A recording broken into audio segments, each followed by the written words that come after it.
नमस्ते guys, Rajesh Schafer नमस्ते take. और इस वीडियो में मैं आपके लिए करूंगा मी 10i के रिटेल यूनिट का अनबॉक्सिंग, शेयर करूंगा अपने फर्स्ट इंप्रेशंस और साथ ही साथ आपको बताऊंगा इसके कुछ टॉप और हिडन फीचर्स।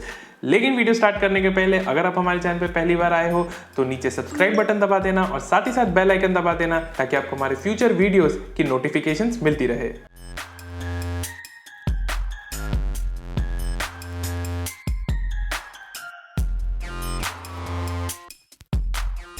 फटाफट मैं आपको सबसे पहले इस फोन की स्पेसिफिकेशंस बता देता हूं। तो मी 10i में आपको मिल रहा है फ्रंट में एक 6.67 इंच का 120 हर्ट्ज का IPS LCD पैनल जो कि गोरिल्ला ग्लास 5 से प्रोटेक्टेड है।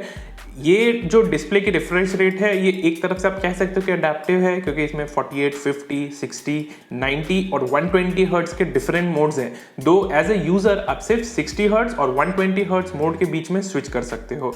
इसे छोड़ के इस फोन में आपको मिल रहा है स्नैपड्रैगन 750G 5G चिपसेट, 6 या 8 GB रैम, 64 या 128 GB की UFS 2.2 स्टोरेज, 4820 mAh की बैटरी, 33 वॉट का फास्ट चार्जिंग सपोर्ट के साथ, USB-C connectivity, 3.5 mm jack, IR blaster, IP53 certification. लेकिन इस फोन की जो हाईलाइट है वो है इसका पीछे का क्वाड कैमरा सेटअप, क्योंकि यहाँ पे आपको मिल रहा है एक प्राइमरी 108 मेगापिक्सल का शूटर, सैमसंग का HM2 सेंसर है जो कि काफी फ्लैगशिप फोन्स में लास्ट ईयर यूज हुआ था।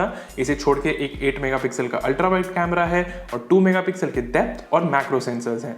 फ्रंट में आपको एक 16 मेगापिक्सल का सेल्फी शूटर भी मिलता है। तो स्पेसिफिकेशंस तो काफी इंप्रेसिव है इस फोन के, लेकिन सिर्फ स्पेसिफिकेशंस ही सब कुछ नहीं होता, और भी बहुत कुछ है आपको जो इस फोन के बारे में पता होना चाहिए। सबसे पहले तो मैं आपको रिटेल यूनिट की बॉक्स में आपको और क्या क्या मिलता है फोन को छोड़ के वो सब दिखा देता हूं।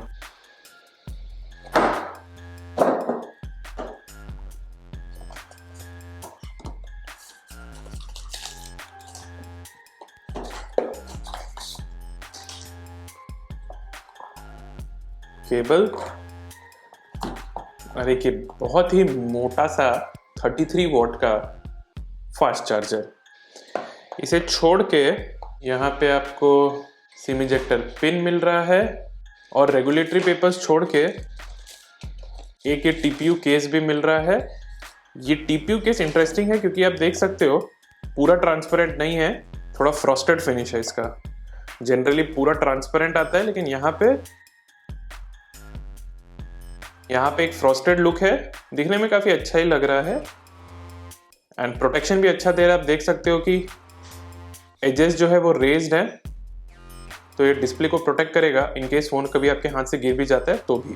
फर्स्ट इंप्रेशंस की बात करूं तो मी 10i जब आप हाथ में पकड़ोगे बॉक्स से निकाल के तो आप डेफिनेटली इंप्रेस होगे, क्योंकि हाथ में पकड़ने में एक इंप्रेसिव प्रीमियम बिल्ड क्वालिटी ये ऑफर करता है। पोको X3 जो है काफी बल्की था, दोनों फोन्स की आप डिजाइन देखोगे, स्पेसिफिकेशंस देखोगे, डिस्प्ले वाइज तो सिमिलर है, लेकिन मी 10i इतना बल्की फील नहीं करता है।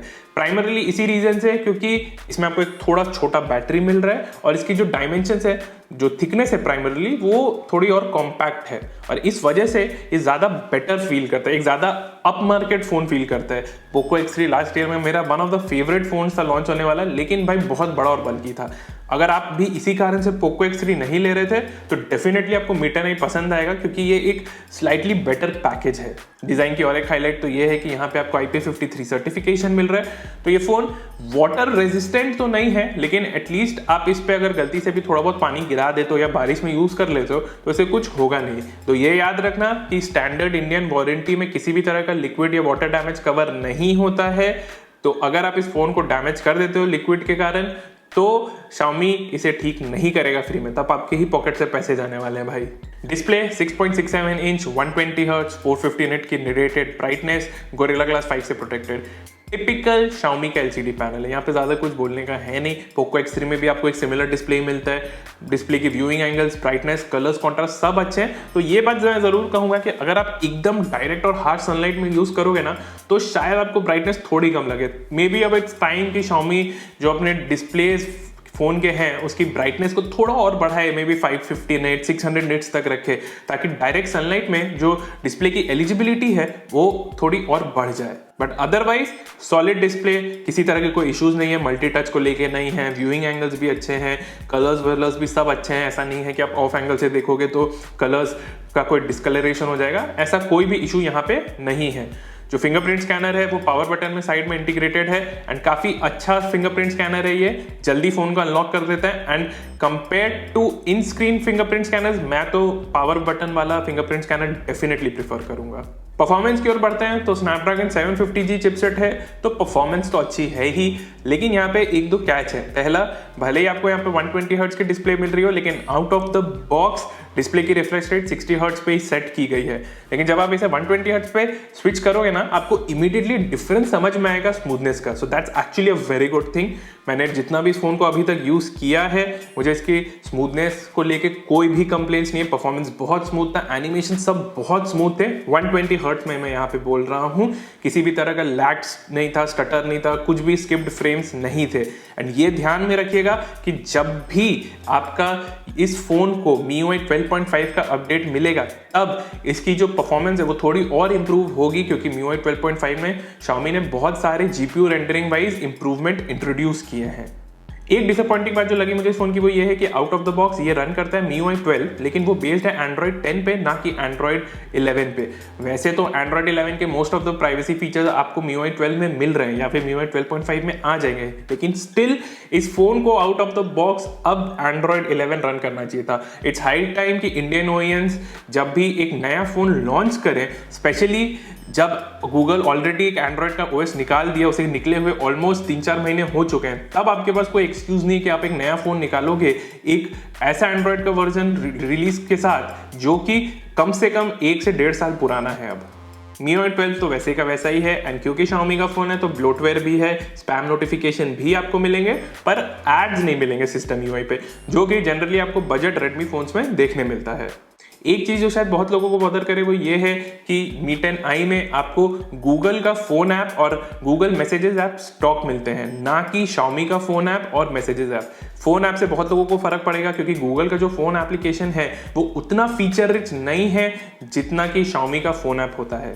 कैमरा की बात करूं तो 108 मेगापिक्सल का जो रियर कैमरा इस फोन का वो डेफिनेटली हाईलाइट है, इसमें कोई डाउट नहीं है। परफॉर्मेंस भी काफी अच्छी है, कलर्स कॉन्ट्रास्ट को बहुत ज्यादा बूस्ट किया जा रहा है, ये चीज आप ध्यान में रखना, लेकिन उसी की वजह से फोटोज काफी अट्रैक्टिव और पंची लगते हैं। मुझे कहीं कहीं पे थोड़ी HDR की जो प्रोसेसिंग है वो भी स्ट्रांग लगी, लेकिन ये मेरे अर्ली इंप्रेशन है, मुझे अभी और इन डेप्थ में कैमरा सैंपल्स को एनालाइज करना होगा।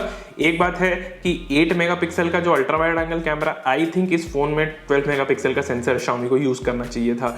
8 मेगापिक्सल का ultra wide sensor day light में ठीक ठाक फोटोज ले लेगा, लेकिन लो लाइट इंडोर सिनेरियोज में एब्सोल्युटली गिबरिश रिजल्ट्स देने वाला है। तो इस मामले में Xiaomi को थोड़ा इंप्रूवमेंट करना चाहिए था। भाई अगर आप प्राइमरी कैमरा को इतना इंप्रूव कर रहे हो तो सेकेंडरी कैमरा को भी कर देते ना। 2 मेगापिक्सल का मैक्रो कैमरा और डेप्थ कैमरा ठीक है, ज़्यादा यूजफुल मुझे लगते नहीं है मैक्रो कैमरा फ़ोन में, बहुत ही लिमिटेड यूज केसेस है, तो उसकी जो रेजोल्यूशन है 5 मेगापिक्सल से 2 मेगापिक्सल होना भी कोई, I don't think it's too much of a big deal here. Front में जो 16 मेगापिक्सल का सेल्फी शूटर है वो ठीक ठाक फोटोज ले लेता है, एवरेज ही कहूंगा, ज्यादा कुछ है नहीं उसमें। डे लाइट में तो ठीक ठाक फोटोज, अच्छे फोटोज ले लेता है, लेकिन इंडोर्स में, लो लाइट सिनेरियोज में कंपटीशन से थोड़ा पीछे कह सकते हो क्यों। अगर आपको सेल्फी बहुत इंपॉर्टेंट है तो फिर वीवो ओप्पो का फोन आप लो, वो आपको ज्यादा बेटर सूट करेगा। वीडियो रिकॉर्डिंग में ये फोन 4K 30 FPS तक वीडियोस रिकॉर्ड कर सकता है, लेकिन EIS आपको सिर्फ फुल HD 30 FPS वीडियोस पे ही मिल रहा है। Full HD 60 FPS 4K 30 FPS videos में किसी भी तरह की EIS रिकॉर्डिंग का सपोर्ट नहीं है। तो भले ही स्नैपड्रैगन 750G चिपसेट मिल रहा हो, लेकिन लिमिटेशंस तो भाई अभी भी वही 15-16 हज़ार वाले फोन्स के जैसे ही हैं यहाँ पे। तो हाँ, ये है कि स्नैपड्रैगन 750G चिपसेट के कारण इस फोन में आपको एक समवट कूल फीचर आप कह सकते हो मिल रहा है, वो है ड्यूल वीडियो का, जिससे कि आप एक ही टाइम पे फ्रंट और रियर कैमरा से वीडियो रिकॉर्ड कर सकते हो। ऐसा कोई एक्सट्रीमली यूजफुल मोड नहीं है मैं कहूँगा, लेकिन दिखाने के लिए दोस्तों को कह सकते हो कि एक गिमिकी फीचर है ज़रूर। Mi 10i का ड्यूल वीडियो सैंपल आप देख सकते हो कि फ्रंट और रियर कैमरा से साथ में वीडियो रिकॉर्ड हो रहे हैं। रियर में लेकिन सिर्फ जो प्राइमरी 108 मेगापिक्सल का कैमरा है वही मैं यूज कर सकता हूँ रिकॉर्डिंग के लिए, और कोई भी दूसरा कैमरा रिकॉर्ड नहीं कर सकता वीडियो इस मोड में। 5G की भी मैं बात करना चाहूंगा, क्योंकि ऑब्वियसली Xiaomi जो है 5G को काफी हाईलाइट कर रहा है। इनफैक्ट Xiaomi क्या, Realme, Oppo सभी आजकल अपने फोन के 5G कनेक्टिविटी को बहुत हाईलाइट कर रहे हैं, लेकिन do not fall into this trap. ये कुछ नहीं है भाई, 5G अभी इंडिया में आने में बहुत टाइम है। कम से कम आप सपोज कर लो कि ईयर एंड के पहले तो नहीं आएगा, और अगर आएगा भी तो वो प्राइमरीली पहले मेट्रो सिटीज में आएगा, दिल्ली, मुंबई, बैंगलोर में आएगा, उसके बाद टायर 2 टायर 3 सिटीज में आएगा। तो do not go and by a phone जिसमें कि 5G कनेक्टिविटी है इसीलिए आपको चाहिए, ये गलती मत कर रहा, क्योंकि 99% ये हो सकता है कि जो भी फोन आप अभी लो, जब डाउन द लाइन इंडिया में 5G आएगा तो वो फोन शायद उस 5G बैंड को सपोर्ट ना करे। इंडिया में अभी तक 5G बैंड के ऑप्शंस भी नहीं हुए हैं, तो ये क्लियर नहीं है कि कौन सा बैंड पे इंडियन कैरियर्स जो है वो 5G रोल आउट करेंगे। जब तक यही क्लियर नहीं हो सकता तब तक तो आप कोई भी 5G फोन ले लो भाई, जब किसी को ही नहीं पता है कि कौन सा बैंड आने वाला है, कौन सा बैंड नहीं आने वाला है। सो इट्स ऑल पॉइंटलेस अभी के लिए। और एक जो लिमिटेशन है इस Mi 10i में वो ये है कि यहाँ पे आपको एक हाइब्रिड सिम स्लॉट मिल रहा है, मतलब आप एक बार में या तो 2 नैनो सिम कार्ड यूज कर सकते हैं या फिर एक माइक्रो SD कार्ड और एक नैनो सिम कार्ड। बहुत लोगों को प्रॉब्लमेटिक लग सकता है, 2 128 GB का ऑप्शन आपको मिल रहा है, 1000-2000 रुपए एक्स्ट्रा ही लगेगा, अब उसमें तो कुछ नहीं कर सकते भाई। प्राइसिंग की बात करें तो एक कहावत है कि एक मछली पूरे तालाब को गंदा कर सकती है, और यहाँ पे भी वही कुछ हुआ है। जब लास्ट ईयर OnePlus ने OnePlus Nord लॉन्च किया था तो उन्होंने जो फोन का बेस वेरिएंट था 6GB रैम के साथ, वो स्टार्टिंग में लॉन्च नहीं किया था, वो फोन के लॉन्च होने के कम से कम 1-1.5 महीने बाद सेल पे गया था। एंड Xiaomi भी वही चीज यहाँ पे कॉपी कर रहा है, जो Mi 10i का बेस वेरिएंट है 6GB रैम 64GB स्टोरेज के साथ, वो मिलता है 21,000 में, लेकिन वो अभी सेल पे नहीं जाने वाला है, वो सेल पे बाद में जाएगा। अभी अगर आपको ये फोन लेना है तो आपको लेना होगा 6GB 128GB वेरिएंट जो कि 22,000 में मिलेगा, या फिर 8GB रैम 128GB वेरिएंट जो कि आपको 24,000 में मिलेगा। तो टेक्निकली ऑन पेपर तो ये फोन शायद 21,000 का हो, लेकिन अगर आप अभी खरीदने जाओगे तो 22,000 या 24,000 का ही ऑप्शन है आपके पास। आई रियली होप कि Xiaomi से ट्रेंड ना बनाए, ये चीज़ अच्छा नहीं है भाई। आपको जो प्राइसिंग है बेस वेरिएंट आपको एटलीस्ट लिमिटेड ही क्वांटिटी में सही, बट उसे लॉन्च ज़रूर करना चाहिए। ऐसे भी इंडियन स्मार्टफोन मार्केट में 90% जो फोन्स लॉन्च होते हैं वो फ्लैश सेल पे रहते हैं। आप ऐसा तो नहीं है कि आप 24/7 अवेलेबिलिटी दे रहे हो फोन्स का। अब उस पर भी अगर आप ऐसे करोगे कि बेस वेरिएंट को आप 1-2 महीना बाद लॉन्च करोगे तो it's just unfair to consumers, and हमें एज अ कंज्यूमर इसके अगेंस्ट आवाज भी उठानी चाहिए। ओवरऑल Mi 10i काफी सॉलिड फोन है, definitely one of the most impressive phones है, एंड आई थिंक कि 2-3-4 महीने बाद भी ये काफी सॉलिड टक्कर देगा कंपटीशन को। लेकिन अगर आपको कोई अर्जेंसी नहीं है एक फोन लेने की अभी, तो आपको डेफिनेटली वेट भी करना चाहिए। क्यों? क्योंकि Mi 10i पहला मेजर स्मार्टफोन लॉन्च हुआ है इंडिया में 2021 में। अभी तो Realme की फोन की नई सीरीज आना बाकी है, अभी Redmi का ही Note 10 Pro सीरीज आना बाकी है, बहुत सारे फोन्स अभी आना बाकी है मार्केट में जो कि अगले 1 से 2 मंथ्स के अंदर लॉन्च होंगे। तब तक आपको मार्केट देखना चाहिए किस तरह के फोन्स आते हैं मार्केट में। ज़रूरी नहीं है कि Mi 10i सबसे बेटर हो, ये हो सकता है कि Mi 10i की 108 मेगापिक्सल की कैमरा सबसे बेटर हो, लेकिन बाकी फोन्स बहुत कुछ और डिफरेंट फीचर्स ऑफर कर रहे हो। तो इसीलिए अगर अर्जेंसी नहीं है तो वेट एंड वॉच आपको डेफिनेटली करना चाहिए। अदरवाइज अर्जेंट है तो मैं तो कहूंगा कि Poco X3 की जगह आप यहाँ पे Mi 10i ले सकते हो, जो 4-5 हज़ार एक्स्ट्रा लग रहा है, well worth the money spend है, क्योंकि इस फोन में आपको अच्छे फीचर्स भी मिल रहे हैं, एक सॉलिड कैमरा भी मिल रहा है, एंड डिजाइन और जो फीलिंग है इन हैंड वो मच बेटर है Poco X3 से। तो इस वीडियो के लिए बस इतना ही दोस्तों। आई होप इस वीडियो से आपको Mi 10i के बारे में सब कुछ पता चल गया हो। अगर आपके अभी भी कुछ डाउट्स हैं इस फोन को लेके तो नीचे कमेंट्स ड्रॉप करना और मैं आपके सारे डाउट्स को क्लियर कर दूंगा। नहीं तो आप मुझे चाहो तो ट्विटर पे भी @epandu पे कॉन्टैक्ट कर सकते हो। अगर आपको वीडियो पसंद आया हो तो हमारे चैनल पे जरूर सब्सक्राइब कर लेना और इस वीडियो को लाइक और शेयर करना मत भूलना। धन्यवाद।